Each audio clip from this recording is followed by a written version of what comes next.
History class. The students are studying about the effects of World War II on the Soviet Union. All right. Anyway, the end of World War II came. Probably the Soviet Union was, without a doubt, the most strongly impacted of all the nations or countries involved. Soviet Union and then Russia. And to give you an idea, and these are figures that were released by the Soviet Union at the end of World War II to the United Nations. Since these were released in 1945, most people say they've been doctored. And I'll explain what I mean by doctored in a little bit. This, like I said, was reported by the Soviets during what they called World War II, the Great Patriotic War. Between 20 and 30 million dead. That would be mainly civilian, not all military, obviously. Total or partial destruction of 1,700 towns, 70,000 villages. There again, the distinction between town and village would be a demographic distinction, like probably population. Anything under 2,000 would be a village. Anything over 2,000 would be a town. So that's what that refers to. 6 million buildings, 84,000 schools, 43,000 libraries, 31,000 factories, 1,300 bridges, 137 tractors, 49,000 combines, 7 million horses, 17 million cattle, 20 million hogs, and 27, and I just threw in 3 sheep, just for the heck of it. Now, reactions to that. Not funny if you're a sheep. Yeah, I wouldn't be laughing if I was a sheep, I know. But what, just initial reaction to those numbers? Sincerely aghast. Sincerely aghast? Yeah. No, like I said, no other country, with the possible exception of Germany. Mainly because the depth of penetration of the Wehrmacht. I mean, they got to Leningrad, they got within 15 kilometers of Moscow. In the south of Russia was even further. And also the enmity and the acrimony that existed between the Soviets and the Germans. They hated each other. That hatred and loathing had gone back, well, even when you saw it yesterday in Kaplan's film, The Battle on the Ice. And so the war on the Eastern Front was a total war. It was incredibly vicious. There was no humanity there. There was no Geneva. If you were a prisoner, you were dead. Yeah, Ben? If the Soviets followed the scorched earth policy, they probably destroyed a lot of their own stuff. Okay, good question. And taking into the thing is, if the Soviets followed a scorched earth policy, in other words, as they pulled back from the Germans, and they mentioned it yesterday, they blew up dams, they blew up buildings. So a lot of this damage is not necessarily attributed to the Wehrmacht or the German forces. The Soviets did it themselves. I'm sure what they would say, whether you blow up a bridge yourself to prevent the Germans from advancing, or they blow it up, the point is the bridge is gone. One thing that a lot of people in the United States don't pay too much attention to is this, the number of livestock that was lost.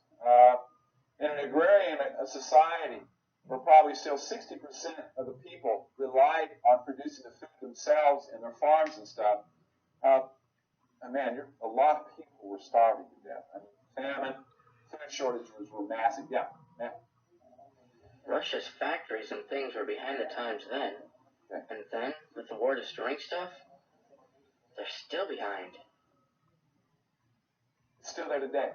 If you want to see the effects of World War II on the Soviet Union, go to Russia today. Boris Yeltsin will still tell you a lot of his problems don't result from what's occurred in the last 2 or 3 years, but what happened from 1939 to 1945. Or if you really were pessimist, you could go all the way back to World War I. These people have not had a chance to catch their breath, except for the brief period during in the 50s. One thing that the Russians did, and the United States stood by and let them, was they had wholesale, confiscation of industrial by of Czechoslovakia, Germany, Poland. They loaded whole factories, whole cities, heavy industry onto Russian trains and shipped it back and started their own factories. So they shredded Eastern Germany and Eastern Europe. They looted it effectively. Now, I'm sure the Russians say, hey, we didn't loot it. We're just taking back what you guys destroyed. And it did help to a certain extent. But it's still, you're talking about an infrastructure here that you just cannot recreate overnight. Yeah.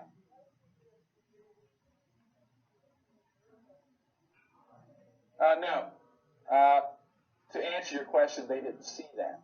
Obviously, the Czechs had been taken over when Hitler marched into the Sudetenland. He went in there because there were Germans along the border.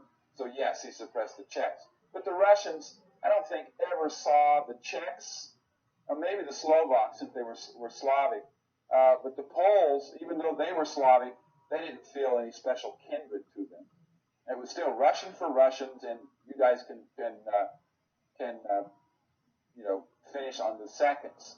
So no, Eastern Europe, and the relationship between Eastern Europe and the Soviet Union, even after World War II, is not a partnership. All right, it is a very subservient one, even to the point in the 1980s when there would be the Russians would take grain from Hungary and send back really poor quality gas, which was a terrible quid pro quo.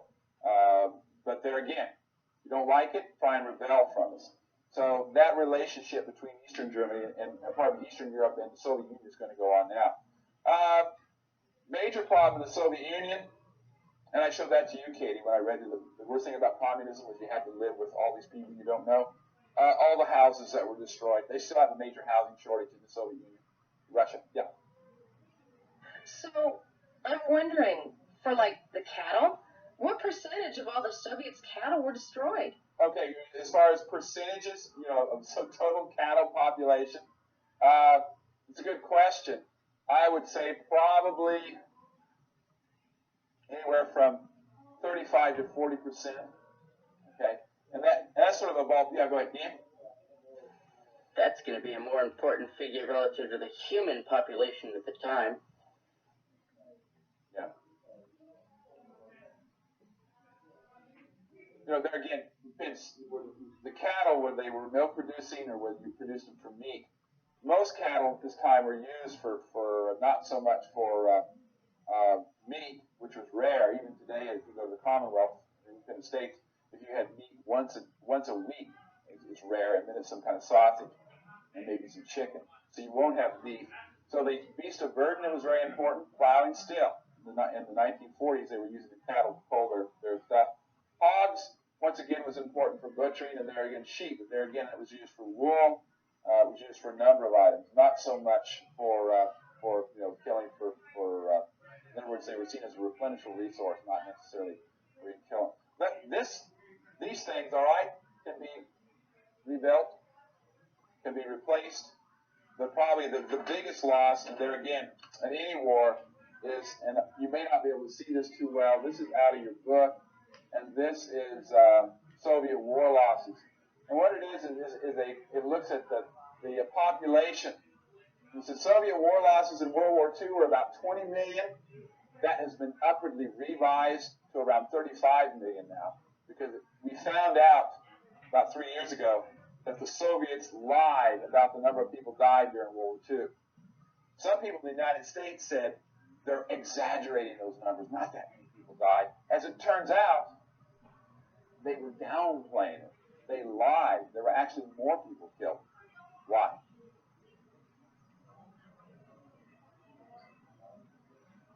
Go ahead. Both of you are fairly correct. Powerful, they knew what they're doing, but what was their biggest fear in 1945? They didn't want the world to know that their troops were wiped out.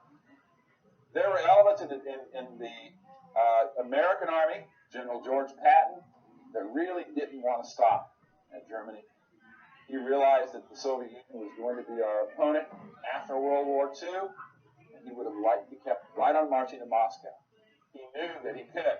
Fortunately, peacemongers like Eisenhower and people like that wanted to get out and get our boys home and start building the suburbs as quickly as possible, and start the baby boomers from coming out. Yes, indeed, thank you, Dad. Start those people coming back. And so they were scared to death that they were going to be invaded again. So they were making loud noises. Now, not that many people were killed, only 20 to 30 million.